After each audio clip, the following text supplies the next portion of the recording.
салом бинандагони азиз, Закӣ ва ҳушманди телевизиони Баҳористон. Пешниҳоди шумо силсила барномаи суҳбати рӯз.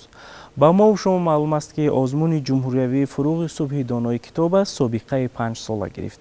Имсол бо шукӯҳу шаҳомати хоса давраҳои ин озмун дар шаҳру ноҳияҳои мамлакат ва пойтахт азизамон баргузор гардид ва ғолибон муайян гардиданд. Ва дар барномаи суҳбати рӯз низ мо тасмим гирифтем атрофи анамин озмуни миллӣ суҳбат карда бошем. Бо иродат ва садоқатмандӣ имрӯз моро дар студия ҳамроҳӣ мекунанд узви ҳакамон аз номинатсияи адабиёти кӯдакон ва наврасон, номзади илми филология, устоди донишгоҳи давлатии Хуҷанд ба номи академик Бобоҷон Ғафуров, Файзуллоҷон Баҳриев. Хуш омадед. марҳамат, калиди суҳбат дар ихтиёри шумо аст. Мехоҳем вобаста ба озмун гуфта бошед ки тӯли 5 сол аст дар ҷумҳурии Тоҷикистон бо ибтикори асосгузори сулҳу ваҳдати миллӣ, пешвои миллат, президенти ҷумҳурии Тоҷикистон муҳтарам Эмомалӣ Раҳмон роҳандозӣ гарда истодааст. мусаллам аст ки дар даврони истиқлолият ба шарофати сиёсати созандаву фарҳангпарварони асосгузори сулҳу ваҳдати миллӣ, пешвои миллат, президенти ҷумҳурии Тоҷикистон муҳтарам Эмомалӣ Раҳмон мин ҷумла ба рушди адабиёт ва санъати тоҷик шароити мусоид фароҳам омад. озмуни фарӯғи субҳи доноӣ китоб аст таҳти сарпарастии бевоситаи пешвои миллат Эмомалӣ Раҳмон баргузор мегардад. ҳадаф аз ин озмун пеш аз ҳама баланд бардоштани завқи китобхонӣ, дарёфти чеҳраҳои наву суханварони сухандон, арҷ гузоштан ба арзишҳои маънавӣ ва миллӣ ва фарҳангӣ, таҳкими эҳсосоти худогоҳию худшиносии кӯдакону наврасон ва тақвияти ҷаҳони маънавии онҳо доир мегардад. роҳандозию баргузории озмуни фарӯғи субҳи доноӣ китоб аст воқеан аз шоёнтарин корҳо, аз беҳтарин барномаҳо, аз муҳимтарин тадбирҳо, аз волотарин иқдомҳои фарҳангии ҳукумати ҷумҳурӣ аст. ин озмуни пурфарӯғ барои баландбардоштани маърифати ҷомеа бахусус кӯдакону наврасон ба роҳ монда шудааст. миллати тоҷик аз кӯҳанзамон мардумони китобдор, китобдон ва китобдӯст ҳастанд, буданд ва мемонанд. Бале, ташаккур, саломат бошед, дуруст қайд кардед. акнун мехостем шумо вобаста ба баргузории озмуни ҷумҳуриявии фурӯғи субҳи донои китоб аст дар минтақаҳо гуфта бошед. Мехоҳем аз мушоҳидаҳо гӯед шумо ки тибқи нишон дод шумо дар давраҳои минтақавӣ аъзои ҳакамон будед. марҳамат. бале, соли панҷум аст ки то даври вилоятӣ дар вилояти Суғд дар озмуни фарӯғи субҳи доноӣ ба сифати ҳакам фаъолият мебарам. ҳайати доваронро онҳое ташкил медиҳанд ки аз олами кӯдакон, аз адабиёти кӯдакон ва шеъру асарҳои кӯдакона бархурдор бошанд. дар озмун аз ёди шеърҳои бачагона хеле хуб аст. қобилияти шеърхонӣ ва шеърфаҳмии хонандагон низ ба мушоҳида мерасид. ман дар хотир дорам чанде аз иштирокчиёни озмун, Амонзода Мадина аз ноҳияи Зафаробод, Бобоева Амираҷон аз Истаравшани Бостон, Муҳиддинзода Маликабону, Фархунда Ёдгорӣ ки дар ҳамин озмун, дар даври вилоятии озмун хеле фаъолона ширкат варзиданд. бастаҳояшон ба ҷо буд. намунаҳо аз ашъори шоирони кӯдакони тоҷик, аз нависандаҳои бо истеъдоди ҳам даврони шӯравӣ ва ҳам даврони истиқлол фаровон истифода бурданд. ҳамаи онҳо, он нафароне ки ман номбар намудам, ба даври ҷумҳуриявӣ роҳ ёфтанд. қисми зиёди онҳо низ дар озмуни даври ҷумҳуриявӣ фурӯғи субҳи доноӣ ғолиб дониста шуданд. даври вилоятӣ хеле ҷиддӣ буд. иштирокчиён вақте ки ба соҳаи назм аз соҳаи назм хеле хуб бархурдор буданд, аммо дар наср баъзе ба монеъҳо дучор мешуданд. ҳакамон аз ҳамин китобҳои нависандагон ҷузъиётро мепурсиданд. бисёрии онҳо ба тариқи тезис муҳтавои асарро менавистанд. ман дидам ки чӣ гуна мана дар атрофи асарҳои акобири шарифӣ, Гунҷишкак ё мана амаки Малиса, ё дар атрофи асарҳои Болта Ортеқов, Баҳром Фирӯз чанд масъалаҳое буданд ки бо ҷузъиёт мепурсиданд ва хонандагон инҳоро намедонистанд. ё ин ки масалан мепурсидем ки об аз куҷо меояд. об аз куҷо меояд ва иштирокчиён ҷавобҳои гуногун медоданд. хеле чӣ буд, хеле خیلی عجایب بود. میگفتن که آب از حوضک می آید، آب از سر چشم می آید، آب از دریاچه می آید. هر یک اشتراکچه باید که همین اثرهای عینی را خواند. وقتی که در پیرامون اثر مکتب کهنه سخن میرفت، ما میدونیم که در مکتب پسران، در مکتب داملا چگونه جزادهی بود و حکمان میپرسیدند در مکتب بی خلیفه چگونه جزا میدادند. اما در وقتی کتاب را میخوانید، همین یک کتاب به واسطه ضمنی خواندن نوشته که نبی بی خلیفه با آستین جزا میداد خواننده دخترکان را. و خواننده ها وقتی که ما میپرسیدیم همین چیز را اندیشه میکردند، فکر میکردند که این جزاگیری چگونه بود در مکتب. همین به همین مسئله هایی بودند که باید که خواننده ها اعتبار جدی دهند. اکنون خوشبختانه در سال پنجم شما عضو حکمان در دور جمهوریوی گردیدید و در پایتخت مملکت بهاگذاری کردید نطق پرمحتوای کودکان و نورسان تمام جمهوری تاجیکستان را. شما که متخصص هستید، در این سمت کار علمی انجام داده هستید، در این سمت ادبیات های خود را دارید. یکی از ادبیات های شما در اینجا هست فیض‌الله بهریف، ادبیات کودک. سال 2014 معلم محترم وابسته به این مسائل تحقیقات گذراندن و کتاب خود را گرد آوردن که فکر میکنم از این کتاب تا به امروز و بعد از امروز کودکان و نورسان و آنهایی که تحقیق میکنن ادبیات کودک را از این کتاب، از این ادبیات پرثمر استفاده میبرند.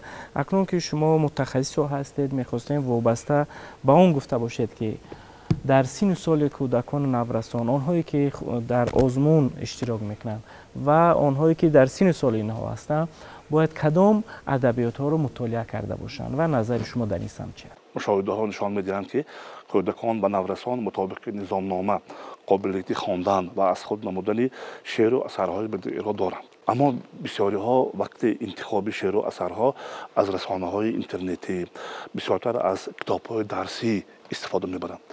وقتی که ما بسته هایشان را میدیدیم، قریب بسیاری ها همین شعری خیلی مشهوری گلچهره سلیمانی به جانم می آید یا شعری میرسید میشکر من کلام میشوم را جای نمودن. یعنی از میرسید میشکر به تکرار در همین بسته های داوطلبان همین شعرها دیده میشدن و همین خطاگی تکنیکی که مثلا از رسانه اینترنتی در همین شعر آورده شده است و قریب بسته های چند نفر خوانندگان و اشتراکچه ما میدیدیم.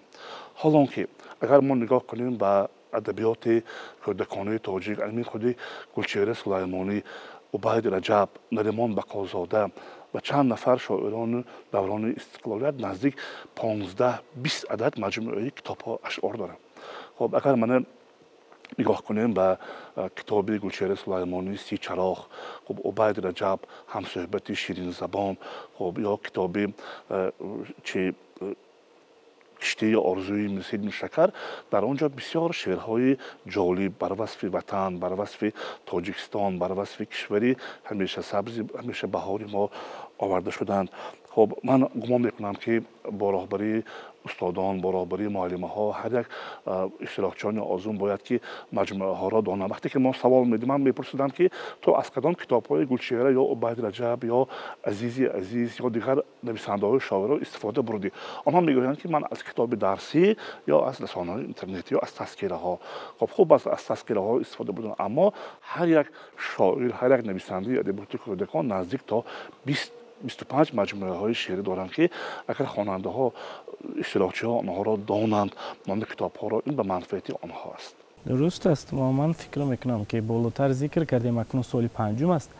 ما باید فراختر از این اندیشه کنیم، فراختر از این نظر کنیم و چنانه که شما گفته در سامانه های اینترنتی این همون شعرهای معمولی گلچهره سلیمان و بیبی جان هم میاد که از میرسید میرشکر من کلام میشم، وقتی که آنها جستجو میکنن در سامانه‌های اجتماعی، در سامانه‌های اینترنتی، حتما که شعرهای معمول جای داده شده است، همین ها رو دریافت میکنن و دیگر اشعاری که شما ذکر کردید آنها تا به هنوز زیر نظر نیستند و گمان میکنن که از صحبت امروزه شما بیننده عزیز، پدر و مادران، آموزگاران محترم ما بهره میگیرند از آن اندیشه مصلحت هایی که شما در روند برگزاری آزمون با اعضای حکمان گفتید.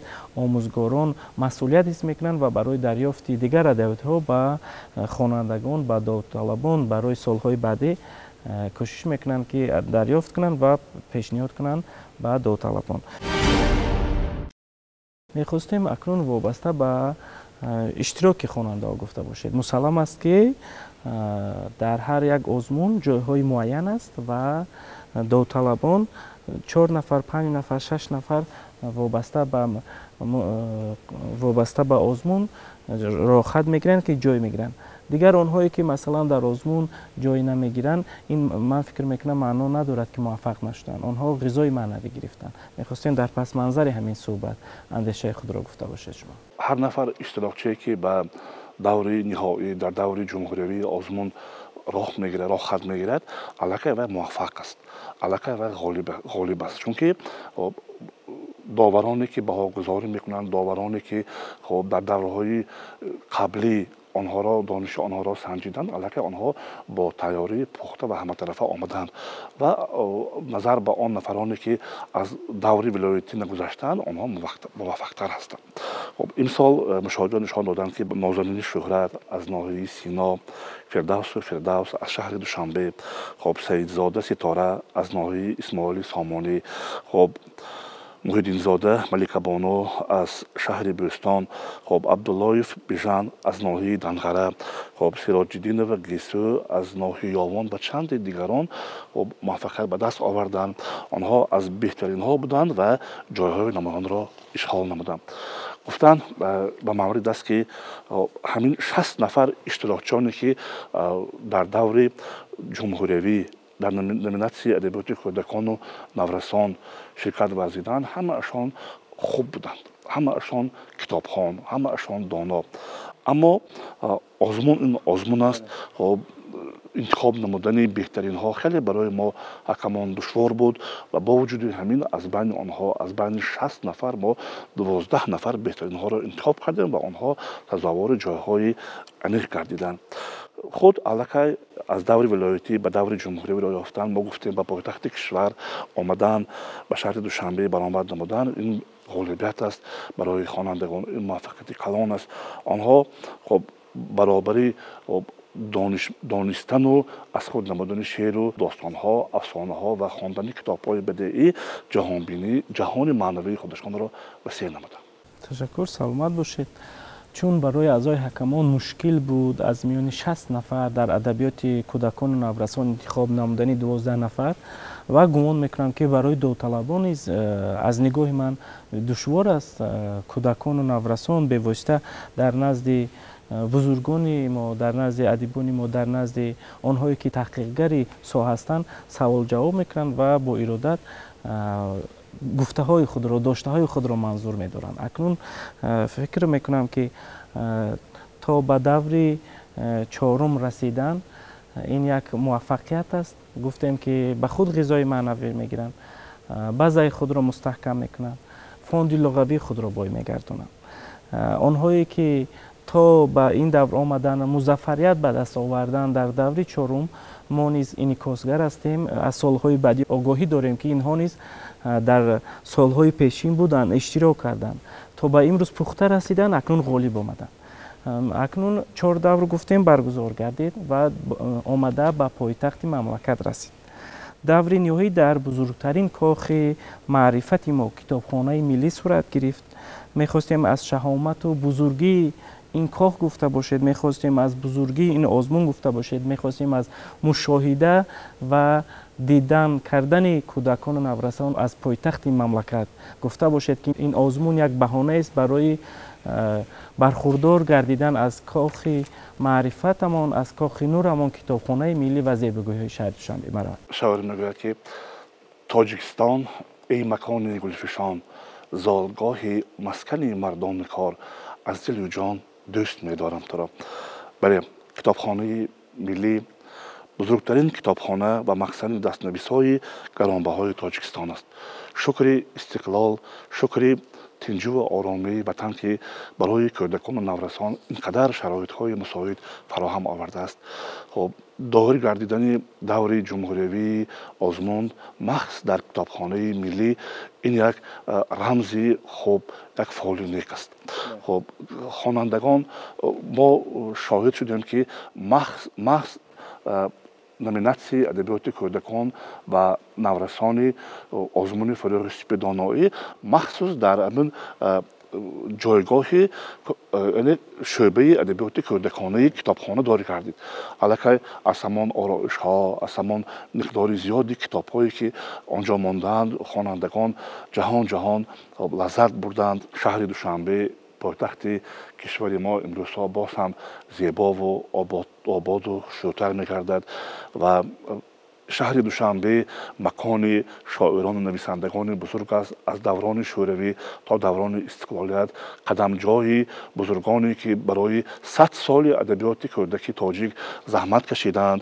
муҳаққиқону мунаққидон, шоиру нависандагон аз қабили устодони фақид Раҷаб Амонов, ҷонон Бобокалонова, Воҳид Асрорӣ, Баҳром Шермуҳаммадов, инчунин шоирони барӯйманди тоҷик, сардафтарони адабиёти муосири кӯдакон устод Айнӣ, Мирсаид Миршакар, Гулчеҳра Сулаймонӣ, Наримон Бақозода, Бобо Ҳоҷӣ, Ғаффор Мирзо, инчунин адибони имрӯзаи даврони муосир азизи азиз, Жӯра Ҳошимӣ, Гулчеҳра Муҳаммадиева ва чанд нафар дигароне ки барои рушду нумӯи адабиёти кӯдакон саҳмгузор ҳастанд. Ва ман бо мисраҳои шоир мегӯям ки ҳамеша ин шаҳри Душанбеи мо ободу зебо мегардад. Эй дӯст, биё баҳри тамошои Душанбе, шояд ки ту ҳам мешавӣ шайдои Душанбе. бале, дуруст аст. дар ҳар мавзӯе ки мо суҳбат мекунем, агар хусусан он чорабиниҳое ки дар пойтахти мамлакат мегузарад, мо агар аз зебогиҳои ин нагӯем, аз зебогиҳои шаҳри Душанбе нагӯем, чун дили Тоҷикистон эътироф шудааст, фикр мекунам ин нодида гирифтанҳост. воқеан ҳам имрӯз шаҳри Душанбе маконе шудааст барои хурду бузург, барои пиру барно, барои тоҷикистонёни азиз ва берун аз он маркази фарҳангӣ, маркази тамаддунҳо ва маркази маърифат ва як макони диданӣ барои тамоми сокинон.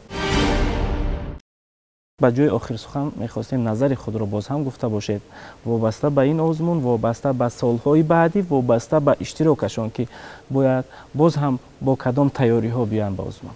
5 сол аст ки озмуни фурӯғи супҳи доноӣ китоб аст, ҷараён дорад дар ҷумҳурӣ. аз оғоз то ба имрӯз бисёр аллакай дигаргониҳо, навгониҳо дида мешаванд. хонандагон аллакай бисёр хонандагони китобдӯст, китобдон имрӯз кашф шуданд. ман таманно мекунам ки ҳамеша дар Тоҷикистони мо сулҳу оромӣ, тинҷуву осудагӣ ҳукмфармо бошад. ҳамеша аз табассуми ширини онҳо огоҳ бошем.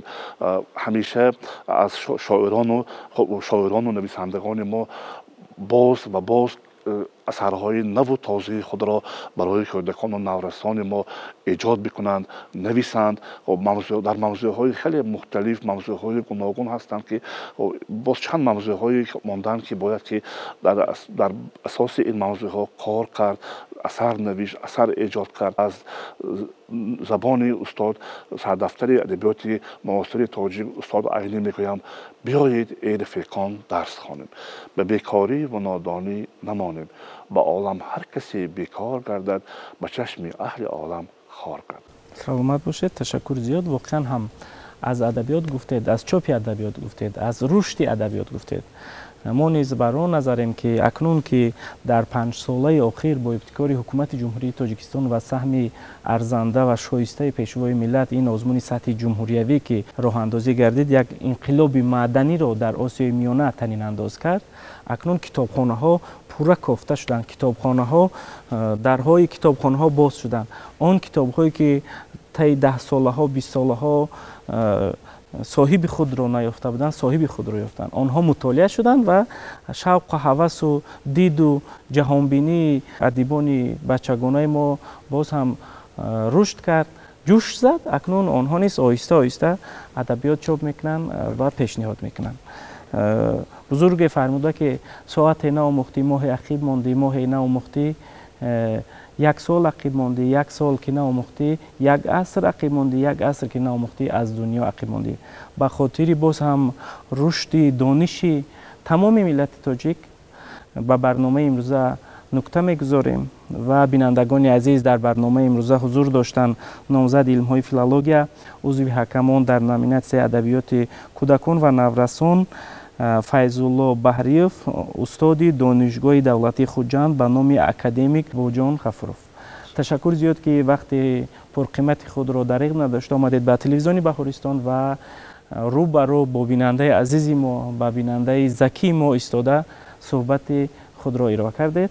باز هم تشکر و بینندگان عزیز رسیدیم به انجام سلسله برنامه صحبت روز. گمان میکنم که از صحبت امروزه ما به خود بهره برداشتید. خیر سعادتمند باشید.